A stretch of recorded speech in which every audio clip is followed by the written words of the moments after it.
ಮನೆಯೊಂದರ compound ಗೋಡೆ ಕಟ್ಟಲು ಬಂದಿದ್ದ ಕೆಲಸಗಾರರು ಅಲ್ಲಿನ ಹಳೆಯ ಕಲ್ಲುಗಳ ರಾಶಿಯಲ್ಲಿ ನಾಗರಹಾವು ಇರುವುದನ್ನು ಕಂಡು ಗಾಬರಿಗೊಂಡಿದ್ದರು.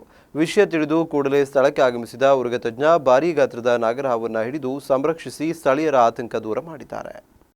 ಅಂಕೋಲಾ ತಾಲೂಕಿನ ಸೂರ್ವೆ ಗ್ರಾಮದ ಮನೆಯೊಂದರ ಕಾಂಪೌಂಡ್ ಗೋಡೆ ನಿರ್ಮಾಣ ಕಾರ್ಯ ನಡೆಸಲಾಗುತ್ತಿದ್ದು, ಈ ವೇಳೆ ಮನೆಯ ಹತ್ತಿರ ಇರುವ ಇನ್ನೊಂದು ಕಾಂಪೌಂಡ್ನಲ್ಲಿ ಸಂಗ್ರಹಿಸಿಡಲಾಗಿದ್ದ ಹಳೆಯ ಕಲ್ಲುಗಳ ರಾಶಿಯಿಂದ ಕೆಲವು ಕಲ್ಲುಗಳನ್ನು ಆಯ್ದುಕೊಳ್ಳಲು ಕೆಲಸಗಾರರು ಮುಂದಾಗಿದ್ದಾರೆ. ಕಲ್ಲುಗಳ ರಾಶಿಯಿಂದ 10 ಕಲ್ಲುಗಳನ್ನು ಪಕ್ಕಕ್ಕೆ ಸರಿಸಿ ಗೂಡ್ಸ್ ರಿಕ್ಷಾ ವಾಹನದ ಮೂಲಕ ಕಾಮಗಾರಿ ನಡೆಯುವ ಸ್ಥಳಕ್ಕೆ ಸಾಗಿಸಬೇಕು ಎನ್ನುವಷ್ಟರಲ್ಲಿ ಕಲ್ಲಿನ ರಾಶಿಯಿಂದ ಬುಸ್ಗುಡುವ ಶಬ್ದ ಕೇಳಿ ಬಂದಿದೆ. ಈ ವೇಳೆ ಗುದ್ದಲಿ ಮತ್ತು ಪಿಕಾಸಿಯಿಂದ ಕಲ್ಲುಗಳನ್ನು ಪಕ್ಕಕ್ಕೆ ಸರಿಸುತ್ತಿರುವಾಗ ನಾಗರಹಾವು ಕಂಡ ಕೆಲಸಗಾರರು ಆತಂಕಗೊಂಡು ತಮ್ಮ ಕೆಲಸ ಹಾಗೆಯೇ ಬಿಟ್ಟು ಹೆದರುತ್ತಲೇ ಹೋಗಿ ಮನೆಯ ಮಾಲೀಕರ ಬಳಿ ಹೋಗಿ ನಡೆದ ವಿಷಯ ತಿಳಿಸಿದ್ದಾರೆ. ಮನೆ ಮಾಲೀಕರು ಈ ವಿಷಯವನ್ನ ತಮ್ಮ ಪರಿಚಿತರ ಮೂಲಕ ಉರಗ ಸಂರಕ್ಷಕ ಅವರ್ಸಾದ ಮಹೇಶ್ ನಾಯ್ಕ್ ಅವರಿಗೆ ಕರೆ ಮಾಡಿ ತಿಳಿಸಿದ್ದಾರೆ. ಕೂಡಲೇ ಮಹೇಶ್ ನಾಯ್ಕ್ ಅವರು ತಮ್ಮ ಮಗ ಗಗನ್ ಜೊತೆ ಸ್ಥಳಕ್ಕೆ ಬಂದು ಪರಿಶೀಲಿಸಿದ್ದಾರೆ. ಸ್ಥಳೀಯ ಕೆಲಸಗಾರರಿಗೆ ಧೈರ್ಯ ತುಂಬಿ ರಾಶಿಯಲ್ಲಿದ್ದ ಕಲ್ಲುಗಳನ್ನ ನಿಧಾನಕ್ಕೆ ಪಕ್ಕಕ್ಕೆ ಸರಿಸುವಂತೆ ಹೇಳಿದ ಮಹೇಶ್ ನಾಯ್ಕ್ ಅಲ್ಲಿಯೇ ಹಾವು ಅವಿತಿರುವುದನ್ನ ಖಚಿತಪಡಿಸಿಕೊಂಡು ನಂತರ ಕಾರ್ಯಾಚರಣೆ ನಡೆಸಿ ಹಾವನ್ನ ರಕ್ಷಿಸಿದ್ದಾರೆ. ಈ ಮೂಲಕ ಸ್ಥಳೀಯ ಕೆಲಸಗಾರರ ಮತ್ತಿತರ ಆತಂಕ ದೂರ ಮಾಡಿದ್ದಾರೆ. ಕೆಲಸಗಾರರಾದ ಸುಕ್ರು,